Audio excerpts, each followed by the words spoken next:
अच्छा जी, बिस्मिल्लाहिर्रहमानिर्रहीम। ये जो ड्रामा लगा हुआ है उस पर मैं बाद में गुफ्तगू करता हूँ, लेकिन कोर्ट हम आए थे कि हमने ख़त लिखा था।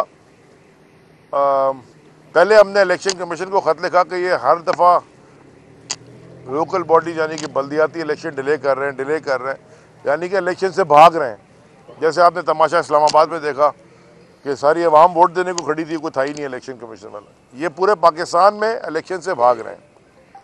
तो 25 नवंबर को हमारी पटिशन पे, यानी कि मेरी पटिशन पे, शाहब भाई हमारे लॉयर शाहब इमाम साहब, इन्होंने वकालत की और हमें ऑर्डर मिला इलेक्शन कमीशन से कि इलेक्शंस 15 जनवरी को करवाने हैं।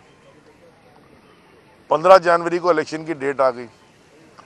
जब इलेक्शन की डेट आ गई, अब इलेक्शन की डेट आने के बाद कानूनी तौर पे आप कोई ट्रांसफ़र पोस्टिंग कर ही नहीं सकते, लेकिन उन्होंने क्या किया, 9 तारीख को लगाया। 9 तारीख को एक हल्फ याफ्ता समझते हैं ना आप लोग अच्छी तरह। 9 को डीएमजी वाला है, वो है डीएमजी वाला, लेकिन उसमें भी हल्फ याफ्ता है ना। वो एएमजी हो, डीएमजी हो या ओएमजी हो या जो भी हो, यहाँ तो कस्टम वाले भी कोई हल्फ याफ्ता है, आपको पता है, मुझे भी पता है। तो हल्फ याफ्ता जो था उसको उन्होंने लगा दिया थे। ये हल्फ याफ्ता जो था, मैं तो कह रहा हूँ थे, ये खुद कह रहे थे, मना तो नहीं कर रहा, आप क्या कह रहे हैं। हल्फ याफ्ता को उन्होंने लगा दिया कराची के एडमिनिस्ट्रेटर। उसके बाद जो टेढ़े बेंगे नाम वाले होते हैं वो भी कोई ना कोई सरकार में लगे हुए हैं। अब उनके नाम मुझे याद नहीं है, बिहारी, पहाड़ी, ऐसे कोई है क्या, जो भी होते हैं नाम, वो डिस्ट्रिक्ट ईस्ट में, कोरंगी में, सेंट्रल में, हैदराबाद में वो लगा दिए एडमिनिस्ट्रेटर। तो हमने ख़त लिखा फ़ौरन उसी दिन, और हमने प्रेस कॉन्फ्रेंस भी की, और हमने उनके ट्विटर अकाउंट भी दिखाए, उनके सोशल मीडिया पेजेस दिखाए, उनकी तस्वीरें दिखाई। उनमें से एक मौसूफ वो हैं जिनको ज़्यादा देर नहीं, अप्रैल की बात, अप्रैल में इसी साल, पिछले साल, उनको उठा के लेके गई थी लॉ इन्फोर्समेंट उनके घर से। वो बड़े सारे केसेस में वांटेड हैं, ख़तरनाक किस्म के, वो भी एडमिनिस्ट्रेटर लग गए। तो हमने कहा जी अगर ये लगने एडमिनिस्ट्रेटर, तो फिर आप, उज़ैर बलोच ने क्या गलती की है, उसको निकाल के साउथ का लगा दे, लियारी जीत जाएगा। यानी कि इसमें तो कोई बात ही नहीं है ना, क्राइम ही कोई नहीं हुआ फिर। तो इन्होंने election commission, provincial election commission ने ख़त लिखा सिंध हुकूमत को कि आप, उनका मैं शुक्रगुजार हूँ कि आप इनको फ़ौरन रिप्लेस करें, डी नोटिफाई करें। पहला ख़त लिखा, कोई एक्शन नहीं। दूसरा ख़त लिखा, कोई एक्शन नहीं। तीसरा ख़त भी लिख दिया, कोई एक्शन नहीं। तो फिर हमने कोर्ट का रास्ता इख्तियार किया। Once again thanks to Shahab भाई और बिलाल गफ़ार ने पिटिशन फाइल की, जो हमारे कराची की सदर एमपीए साहब। तो आज कोर्ट ने जो फैसला दिया है वो ये दिया है कि इमीडिएटली इन सबको हटा दिया जाए, डी नोटिफाई किया जाए, हटा दिया जाए, और 9 तारीख तक जो एडमिनिस्ट्रेटर वाला इशू है, इलेक्शन क्योंकि 15 को है अभी तक, तो एडमिनिस्ट्रेटर वाला इशू है वो भी आप कोर्ट में आके रिपोर्ट करें। हाँ, कंप्लाइंस रिपोर्ट जमा कराएं। ये तो हो गई ये वाली कहानी। अब एक और कहानी चल रही है प्यार मोहब्बत की। मुझे बड़ा अच्छा लग रहा है और मैं दुआ गो हूँ। मैं रोज़ दुआ करता हूँ, रोज़ टीवी पे रात दिन में देख रहा था, वो वहाँ चले गए, वो वहाँ चले गए, वो उधर से आ गए, वो उससे मिल लिया, वो ये हो गया। मैं रोज़ अल्लाह के हुजूर हाजिर नाजिर दुआ करता हूँ, खुदा के वास्ते जल्दी से मिल जाओ, आपस में जल्दी मिल जाओ, जल्दी मिल जाओ, ताकि दूध का दूध पानी का पानी पता चल जाए। हमें तो याद है कि कौन किसको क्या कहता था। वो हमारे पास सारा, वो हमारे पास क्या, पूरी मीडिया में आपके सारे चैनल्स पे चलता रहा है कि कौन किसको क्या कहता था। कौन कहता था कि रात को 8 बजे के बाद क्या करता है, कौन कहता था कि तलाक के पैसे किसकी बीवी ने रिलीज़ किए। ये सब याद है, आपको भी याद है, हमें भी याद है।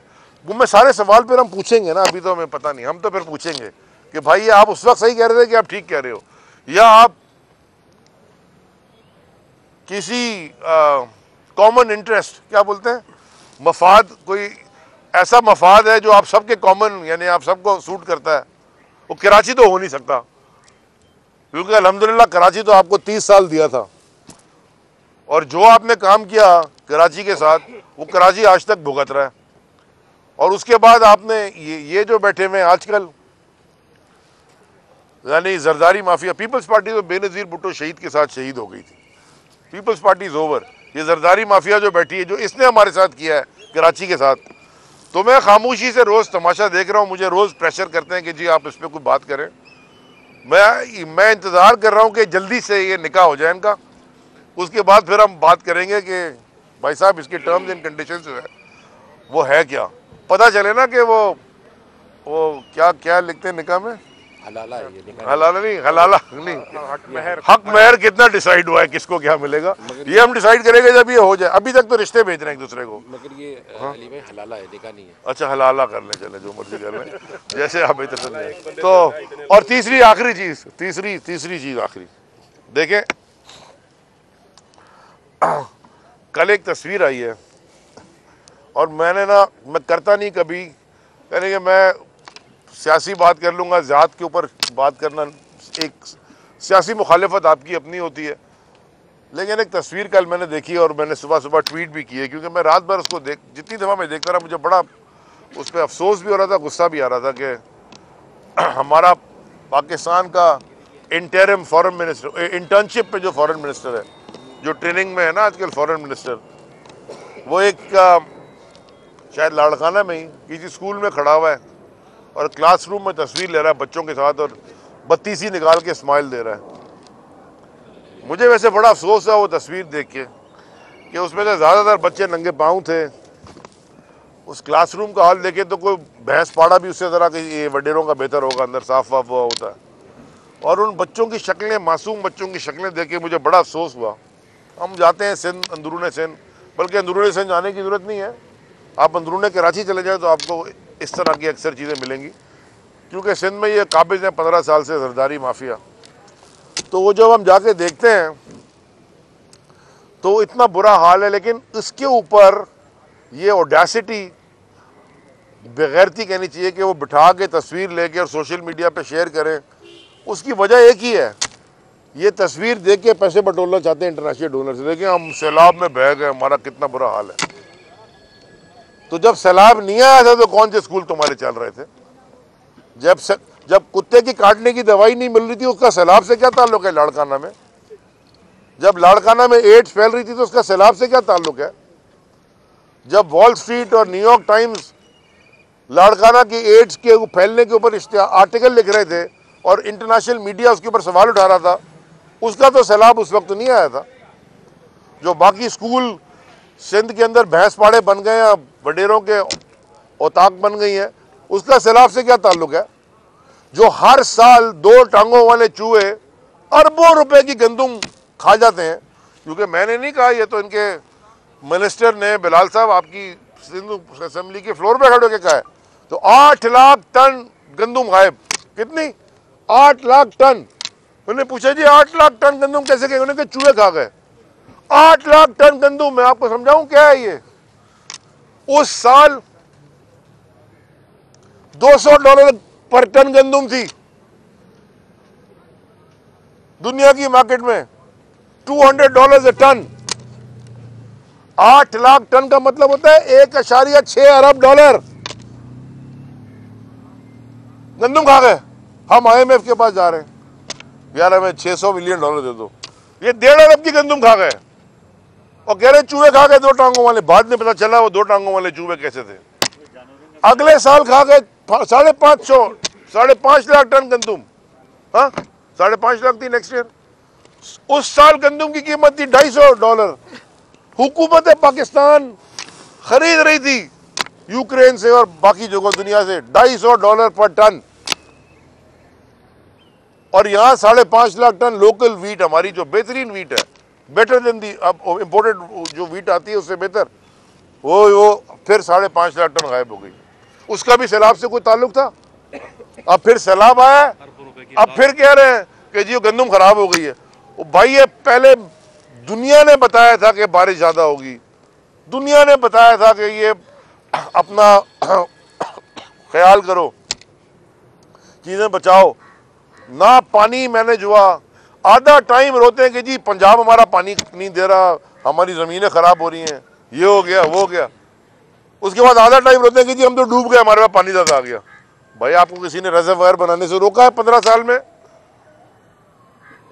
यानी कि मैं तो बिल्कुल नहीं कहता, बरकत है बारिश, रहमत है, उसको जहमत बना दिया इसलिए कि आपने खुद कोई काम नहीं किया अंदरून सिंध। तो एनीवेज अब ये आ गए यहाँ बैठ के उस दिन प्रेस कॉन्फ्रेंस कर रहे थे कि जियाला बनेगा, जियाला कराची का मेयर। वो बड़ा खुदा को माना यार, जियाला बनाओगे तुम मेयर कराची का। हमें राजखाना का हाल देखा है, अल्लाह के वास्ते कराची का ये हाल हम नहीं होने देंगे किसी के लिए। अली भाई, ख्वाजा ज़ारुल हसन साहब ने कहा है कि पीटीआई वाले खौफजदा हैं और इनको चाहिए कि बेहतर ये है कि ये डर कर रहे हैं। वो कौन है, तो बाकी डर किसने कहा? ख्वाजा ज़ारुल हसन। वो जो कहते थे कि आओ मिलके खाते हैं, जिसका गेम पता चला, जिनका गेम पता चल गया आओ मिलके कैसे खाते हैं, उन्होंने कहा है। उनकी बात को आप सीरियसली ले रहे हैं? अच्छा, और यार बड़ा क्या बात कर रहे हैं? जेडी साहब आपने शुरू में कहा काफी निकाह की बातें की और 15 तारीख मैंने, उन्होंने मना, वकील साहब ने मना कर दिया, उन्होंने कहा हलाला है। मैंने तो निकाह कहा था, आम इंतखाबात वकील को ज्यादा पता होगा। आम इंतखाबात के लिए और बल्दियाती इलेक्शन में जमात इस्लामी और पीटीआई का भी निकाह की बातें चल रही हैं, या होगा भी या नहीं होगा? देखें, कोई जमात से हमारा इंतखाब से पहले, मैं क्लियरली आपको पाकिस्तान तहरीक इंसाफ का आज तक का पॉलिसी डिसीजन दे रहा हूँ, लीडरशिप का। हमारा किसी से कोई इत्तेहाद आज नहीं है। जीडीए हमारी इत्तेहादी थी, वो हमारे साथ है।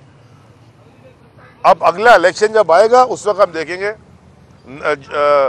और तो मैं जनरल इलेक्शन तो मैं कहता ही नहीं, मैं तो आम इंतखाबात कहता हूँ। जनरल इलेक्शन तो हमने बहुत देखे, अब आम इंतखाबात होने चाहिए। अच्छा जेडी साहब आपने शुरू में कहा कि ये बल्दियाती इलेक्शन से भाग रहे हैं।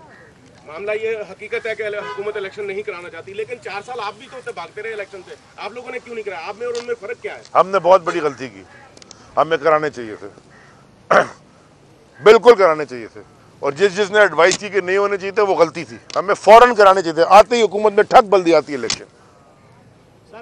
मैं तो सर पीछे हटने वाला नहीं हूँ, आप सवाल पूछ ले, मैं कोई इधर उधर नहीं घूमूंगा। हम इंसान है, इंसान गलती का पुतला है। देखो, दो चीजें होती हैं, देखे ना, दो चीजें होती हैं। एक होती है अनजाने की गलती, यानी कि लाइल्मी की गलती, और एक होती है जानने की गलती, जानबूझ के करना कुछ।